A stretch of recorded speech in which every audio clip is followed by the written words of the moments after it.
Hi friends, आज का हमारा टॉपिक होगा ट्रांसफार्मर। फ्रेंड्स, ट्रांसफार्मर के फर्स्ट पार्ट में हमने फैराडे के विद्युत चुंबकीय प्रेरण के सिद्धांत एवं ट्रांसफार्मर की वाइंडिंग के बारे में जाना था। तो फ्रेंड्स स्टार्ट करते हैं उससे आगे। फ्रेंड्स, ट्रांसफार्मर के बारे में सीखने के लिए वीडियो को लास्ट तक देखें, पूरा देखें और ध्यान से देखें। मैं DR Saini smart technical classes पर आपका स्वागत करता हूँ। सब्सक्राइब कीजिए स्मार्ट टेक्निकल क्लासेज चैनल को, बेल आइकन को दबाइए लेटेस्ट टेक्निकल वीडियो सबसे पहले देखने के लिए। तो फ्रेंड्स, आज मैं आपको वर्किंग प्रिंसिपल ऑफ ट्रांसफार्मर यानी कि ट्रांसफार्मर की कार्य प्रणाली के बारे में समझाऊंगा। और मतलब ट्रांसफार्मर किस प्रकार काम करता है, यानी कि ट्रांसफार्मर वैद्युतिक ऊर्जा को एक परिपथ से दूसरे परिपथ तक किस प्रकार ट्रांसफ़र करता है। तो इसको समझने के लिए मान लो ट्रांसफार्मर की ये एक रोड है। इस रोड के ऊपर अपन ने दो वाइंडिंग लपेट रखी है। एक वाइंडिंग तो इस तरफ है और एक वाइंडिंग इस तरफ है। इस तरफ वाली वाइंडिंग को मैंने जोड़ रखा है सप्लाई के साथ और इस तरफ वाली वाइंडिंग को जोड़ रखा है अपन ने लोड के साथ। अपन ने जाना था ट्रांसफार्मर की जिस वाइंडिंग को सप्लाई के साथ जोड़ा जाता है वो वाइंडिंग कहलाती है प्राइमरी वाइंडिंग, और ट्रांसफार्मर की जिस वाइंडिंग को लोड के साथ जोड़ा जाता है वो वाइंडिंग कहलाती है सेकेंडरी वाइंडिंग। तो ट्रांसफार्मर की इस वाइंडिंग को अपन ने सप्लाई के साथ जोड़ रखा है, तो ट्रांसफार्मर की ये वाइंडिंग तो कहलाएगी प्राइमरी, और इस वाइंडिंग को लोड के साथ जोड़ रखा है तो ट्रांसफार्मर की ये वाइंडिंग कहलाएगी कौन सी, आपकी सेकेंडरी। प्राइमरी वाइंडिंग को अपन ने एसी सप्लाई के साथ जोड़ दें। एसी के बारे में आपको पता होगा, वह विद्युत धारा जिसका मान और दिशा समय के साथ क्या होता रहे, परिवर्तित होता रहता है, वो विद्युत धारा कौन सी कहलाती है, आपकी एसी। मान लो ये जो अपन ने ग्राफ बना रखा है ये किसका है, एसी का। इस पॉइंट पर करंट का मान कितना है, 0। जैसे यहाँ पर आएगा तो करंट का मान कितना हो जाता है, मैक्सिमम, फिर वापस कितना हो जाता है, 0। तो करंट का मान पहले 0, फिर अधिकतम पर जाती है, फिर वापस 0। फिर दूसरी दिशा में ये प्लस, ये दिशा मानी जाएगी प्लस और ये मानी जाएगी माइनस। फिर करंट का मान 0 से किस में जाएगा, माइनस में मैक्सिमम, और फिर वापस कितना हो जाएगा, 0। तो इस प्रकार करंट का मान 0 मैक्सिमम, फिर उसकी दिशा चेंज होती है और फिर 0 मैक्सिमम के बीच में चेंज होता रहता है। तो जैसे प्राइमरी वाइंडिंग को अपन एसी सप्लाई के साथ जोड़ेंगे तो इसके अंदर एसी विद्युत धारा प्रवाहित होती है, अर्थात विद्युत धारा का मान भी इसी प्रकार क्या होता रहता है, चेंज होता रहता है। और अपन जानते हैं जब जैसे ही किसी वाइंडिंग के अंदर धारा प्रवाहित होगी तो उस वाइंडिंग के अंदर भी क्या आ जाएगा, चुंबकीय क्षेत्र पैदा हो जाता है। अब धारा का मान क्या हो रहा है, 0 मैक्सिमम के बीच में बदल रहा है, तो इसके अंदर जो पैदा होने वाला चुंबकीय क्षेत्र होगा उस चुंबकीय क्षेत्र का मान भी क्या होगा, आपका बदलेगा या फिर क्या होगा, परिवर्तित। और अपन ने फैराडे का विद्युत चुंबकीय प्रेरण का नियम पढ़ा था। जब किसी कुंडली से गुजरने वाले फ्लक्स के मान में परिवर्तन होता है तो उस कुंडली के अंदर क्या आ जाता है, एक विद्युत वाहक बल आ जाता है। तो ये जो ट्रांसफार्मर की वाइंडिंग के अंदर अपन धारा प्रवाहित कर रहे हैं, इसके कारण इसकी वाइंडिंग में परिवर्तित चुंबकीय क्षेत्र पैदा हो रहा है। तो इस वाइंडिंग से गुजरने वाला, मतलब प्राइमरी वाइंडिंग से गुजरने वाले चुंबकीय फ्लक्स के मान में परिवर्तन होता है, जिससे प्राइमरी वाइंडिंग के अंदर एक विद्युत वाहक बल पैदा हो जाता है। वो विद्युत वाहक बल कितना है, आपका E1 है। अब ये जो प्राइमरी वाइंडिंग का परिवर्तित चुंबकीय क्षेत्र है, इस क्रोड के माध्यम से इस सेकेंडरी वाइंडिंग में से भी क्या होता है, गुजरता है। तो जब सेकेंडरी वाइंडिंग से गुजरने वाला चुंबकीय फ्लक्स क्या होगा, परिवर्तित होगा, तो इस सेकेंडरी वाइंडिंग में भी एक विद्युत वाहक बल पैदा हो जाएगा। और जैसे अपन इस सेकेंडरी वाइंडिंग पर क्या लगाएंगे, लोड लगाएंगे, तो इस सेकेंडरी वाइंडिंग के अंदर एक धारा प्रवाहित होने लग जाएगी। तो ये क्या है, आपके ट्रांसफार्मर की क्या है, कार्य प्रणाली। सबसे पहले अपन क्या करते हैं, प्राइमरी वाइंडिंग को एसी सप्लाई से क्या करते हैं, अपन जोड़ते हैं। तो प्राइमरी वाइंडिंग को जैसे अपन एसी सप्लाई से जोड़ेंगे तो प्राइमरी वाइंडिंग के अंदर क्या होगी, एसी धारा प्रवाहित होती है। अब जैसे एसी धारा प्रवाहित होगी तो जिससे क्या होगा, प्राइमरी वाइंडिंग के अंदर एक परिवर्तित चुंबकीय क्षेत्र आ जाता है। जब प्राइमरी वाइंडिंग के अंदर एक परिवर्तित चुंबकीय क्षेत्र आ जाता है तो मतलब प्राइमरी वाइंडिंग से गुजरने वाला चुंबकीय फ्लक्स के मान में क्या होता है, परिवर्तन होता है, जिससे प्राइमरी वाइंडिंग के अंदर क्या हो जाता है, विद्युत वाहक बल पैदा हो जाता है। अब ये जो प्राइमरी वाइंडिंग का ये जो फ्लक्स है, जब सेकेंडरी वाइंडिंग में से गुजरता है, जब ये प्राइमरी वाइंडिंग का फ्लक्स इधर से होते हुए सेकेंडरी वाइंडिंग में से गुजरता है तो सेकेंडरी वाइंडिंग भी इन चुंबकीय बल रेखाओं का क्या करती है, छेदन करती है, या फिर सेकेंडरी वाइंडिंग से भी गुजरने वाला फ्लक्स के मान में क्या होता है, परिवर्तन होता है, जिससे सेकेंडरी वाइंडिंग में भी ईएमएफ आ जाता है, मतलब विद्युत वाहक बल आ जाता है। और जैसे अपन सेकेंडरी वाइंडिंग के सिरों पर लोड लगाएंगे तो उस सेकेंडरी वाइंडिंग के अंदर क्या हो जाती है, धारा प्रवाहित होने लग जाती है। तो ये है आपके ट्रांसफार्मर की क्या कार्य प्रणाली। आगे देखते हैं। तो क्वेश्चन पूछा जाता है कि ट्रांसफार्मर किस सिद्धांत पर काम करता है। तो जो ट्रांसफार्मर है वो फैराडे के विद्युत चुम्बकीय प्रेरण के सिद्धांत या फिर फैराडे के अन्योन्य प्रेरण के सिद्धांत या फिर फैराडे के म्यूचुअल इंडक्टेंस के सिद्धांत पर काम करता है। तो ये तो थी ट्रांसफार्मर की कार्यप्रणाली और ट्रांसफार्मर किस सिद्धांत पर काम करता है। आगे चलते हैं अपन। अब देखो म्यूचुअल फ्लक्स क्या होता है। ऐसा फ्लक्स जो कि दोनों वाइंडिंग में से होकर गुजरता है वो फ्लक्स कहलाता है म्यूचुअल फ्लक्स। दोनों वाइंडिंग का मतलब ऐसा फ्लक्स जो कि प्राइमरी और सेकेंडरी दोनों प्रकार की वाइंडिंग में से होकर गुजरता है वो कहलाता है आपका म्यूचुअल फ्लक्स। जिसे मान लो प्राइमरी वाइंडिंग के अंदर जो चुंबकीय फ्लक्स पैदा हुआ था, ये जो चुंबकीय फ्लक्स है ये प्राइमरी वाइंडिंग में से होकर भी गुजर रहा है और सेकेंडरी वाइंडिंग में से होकर भी क्या हो रहा है, गुजर रहा है। तो ये जो फ्लक्स है दोनों वाइंडिंग में से होकर गुजर रहा है, तो ये जो फ्लक्स कहलाएगा वो कहलाएगा आपका कौन सा फ्लक्स, म्यूचुअल फ्लक्स। ट्रांसफार्मर के अंदर अगला जो क्वेश्चन आता है वो क्वेश्चन ये आता है कि ट्रांसफार्मर किन राशियों के मान में तो परिवर्तन करता है और किन राशियों के मान में परिवर्तन नहीं करता है। तो चलते हैं इसके ऊपर। ट्रांसफार्मर क्या क्या बदलता है। तो ट्रांसफार्मर देखो किन किन राशियों के मान में परिवर्तन करता है। ट्रांसफार्मर वोल्टेज और धारा, ट्रांसफार्मर है वो वोल्टेज और धारा इन दोनों के मान में क्या करता है, परिवर्तन करता है। मतलब वोल्टेज का मान बढ़ा सकता है या घटा सकता है, या फिर धारा के मान को भी वो क्या कर सकता है, घटा बढ़ा सकता है। अगला है ट्रांसफार्मर नहीं बदलता है। मतलब ट्रांसफार्मर किन किन राशियों के मान में परिवर्तन नहीं करता है। तो जो ट्रांसफार्मर है वो वैद्युतिक शक्ति यानी कि पावर और आवृत्ति यानी कि फ्रीक्वेंसी के मान में कोई परिवर्तन नहीं करता है। प्राइमरी वाइंडिंग की जितनी वैद्युतिक शक्ति होगी उतनी ही वैद्युतिक शक्ति सेकेंडरी वाइंडिंग में होगी, और प्राइमरी वाइंडिंग की सप्लाई की जितनी आवृत्ति होगी उतनी ही आवृत्ति सेकेंडरी वाइंडिंग की होगी। मतलब ट्रांसफार्मर पावर और फ्रीक्वेंसी के मान में कोई परिवर्तन नहीं करता है, यह केवल वोल्टेज और धारा का मान ही क्या करता है, परिवर्तित करता है। इसको समझने के लिए अपन इस प्रकार से समझ सकते हैं। मान लो एक ट्रांसफार्मर है जो क्या करता है, प्राइमरी वाइंडिंग के वोल्टेज को क्या करता है, बढ़ाकर अपन को सेकेंडरी वाइंडिंग के अंदर क्या करता है, वोल्टेज देता है।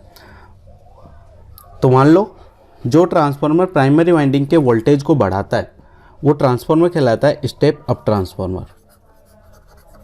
स्टेप अप ट्रांसफार्मर क्या करता है, वोल्टेज के मान को क्या करता है, बढ़ाता है। दूसरा, ऐसा ट्रांसफार्मर जो वोल्टेज के मान को घटाता है वो ट्रांसफार्मर कहलाता है स्टेप डाउन ट्रांसफार्मर। तो स्टेप डाउन ट्रांसफार्मर वोल्टेज के मान को क्या करता है, बढ़ाता है। लेकिन ट्रांसफार्मर है जो पावर के मान में कोई परिवर्तन नहीं करता है। मतलब पावर के मान को ये परिवर्तित नहीं करता है। अपन जानते हैं पावर का फॉर्मूला होता है P बराबर क्या होगा, VI। अब मान लो ट्रांसफार्मर की जो प्राइमरी वाइंडिंग है, प्राइमरी वाइंडिंग के अंदर जो वोल्टेज दे रहे हैं अपन 50 वोल्ट दे रहे हैं, और ये अपन को जो सेकेंडरी वाइंडिंग में वोल्टेज दे रहा है वो दे रहा है अपन को कितना, 100 वोल्ट। मतलब ट्रांसफार्मर ने प्राइमरी वाइंडिंग के वोल्टेज को क्या कर दिया, बढ़ा दिया। दूसरा, ये जो स्टेप डाउन ट्रांसफार्मर है इसकी प्राइमरी वाइंडिंग को अपन दे रहे हैं 100 वोल्ट और इसकी सेकेंडरी वाइंडिंग को दे रहे हैं अपन कितना, 50 वोल्ट। तो अपन को ये सेकेंडरी वाइंडिंग में कितना वोल्टेज देता है, 50। तो इसने वोल्टेज के मान को क्या कर दिया, घटा दिया, और इसने वोल्टेज के मान को क्या कर दिया, बढ़ा दिया। लेकिन अपन बता रहे हैं ट्रांसफार्मर की प्राइमरी और सेकेंडरी दोनों वाइंडिंग में अंदर पावर का मान क्या रहता है, समान। मान लो ट्रांसफार्मर की जो प्राइमरी वाइंडिंग है इसके अंदर जो पावर है उसका मान है 200 वाट। कितना है, 200 वाट। और ये जो स्टेप डाउन ट्रांसफार्मर है इसकी भी प्राइमरी वाइंडिंग के अंदर जो शक्ति है, पावर है, उसका मान कितना है, 200 वाट है। अब ट्रांसफार्मर की प्राइमरी वाइंडिंग के अंदर शक्ति 200 वाट है, तो अपन जानते हैं P बराबर कितना होता है, VI। यहाँ पर V का मान कितना है, 50। तो I का मान कितना होगा, P बराबर कितना है, 200 इंटू I। तो I बराबर कितना आ जाएगा आपके पास, 4 एम्पियर आ जाएगा ना। मतलब ट्रांसफार्मर की प्राइमरी वाइंडिंग में धारा का मान कितना होगा, 4 एम्पियर। कितनी धारा प्रवाहित होगी इसके अंदर, 4 एम्पियर। अब मान लो सेकेंडरी साइड वोल्टेज क्या हो गया, 50 की जगह कितना हो गया अब 100 इंटू क्या है I बराबर कितना है, 200। अब जो I का मान आएगा 200 में जैसे अपन 100 का भाग देंगे तो I का मान कितना आ जाएगा, 2 एम्पियर। तो इसकी सेकेंडरी वाइंडिंग की जो करंट का मान आ जाएगा वो कितना आ जाएगा, 2 एम्पियर। मतलब प्राइमरी वाइंडिंग में करंट कितनी थी, 4, सेकेंडरी वाइंडिंग में कितनी हो गई, 2। तो जो स्टेप अप ट्रांसफार्मर है यदि वोल्टेज के मान को बढ़ा रहा है तो करंट का मान 4 से 2 हो रहा है। मतलब करंट के मान को क्या करता है, ये कम करता है। ऐसे कैसे, यहाँ पर देख लो, मान लो इसकी शक्ति 200 वाट है तो P बराबर VI, P की जगह अपन रख दिया 200, V की जगह रखा 100 इंटू I की जगह I। जैसे ही 200 में अपन इस 100 का भाग लगाएंगे तो यहाँ पर I का मान कितना आ जाएगा 2 एम्पियर, और यहाँ पर I का मान कितना आ जाएगा 4 एम्पियर। तो ये ट्रांसफार्मर क्या कर रहा है, वोल्टेज के मान को क्या कर रहा है, घटा रहा है। तो वोल्टेज के मान को घटा रहा है तो करंट का मान क्या हो रहा है, 2 से क्या हो रहा है 4, तो करंट के मान को क्या करता है, ये बढ़ाता है। तो इस ट्रांसफार्मर के अंदर करंट का मान क्या हो जाएगा, बढ़ जाएगा। लेकिन पावर का मान, प्राइमरी वाइंडिंग के अंदर भी पावर 200 वोल्ट थी और सेकेंडरी वाइंडिंग के अंदर भी पावर कितना रहेगी, 200 वाट ही रहेगी। मतलब इसकी पावर के अंदर कोई परिवर्तन नहीं करता है। अगर वोल्टेज बढ़ा रहा है तो करंट क्या करेगा, कम होगी, और यदि वोल्टेज कम हो रहा है तो करंट क्या हो जाएगी, आपकी ज़्यादा हो जाएगी। तो इस प्रकार ट्रांसफार्मर वोल्टेज और धारा इनके मान में तो क्या करता है, परिवर्तन करता है, लेकिन पावर और फ्रिक्वेंसी के मान में कोई परिवर्तन नहीं करता है। आगे चलते हैं अपन। ट्रांसफार्मर है, ट्रांसफार्मर क्या होता है, एक स्थैतिक उपकरण होता है। स्थैतिक उपकरण का मतलब ट्रांसफार्मर के अंदर कोई भी पार्ट्स है जो गति नहीं करता है, अर्थात ट्रांसफार्मर के अंदर कोई भी पार्ट है जो घूमता नहीं है। अगर ट्रांसफार्मर के अंदर कोई भी पार्ट्स घूम नहीं रहा है तो ट्रांसफार्मर के अंदर वायु एवं घर्षण हानि का मान क्या होगा, शून्य। वायु एवं घर्षण हानि को अपन मैकेनिकल लॉस भी बोलते हैं, तो मैकेनिकल लॉसेस का मान कितना होगा, शून्य।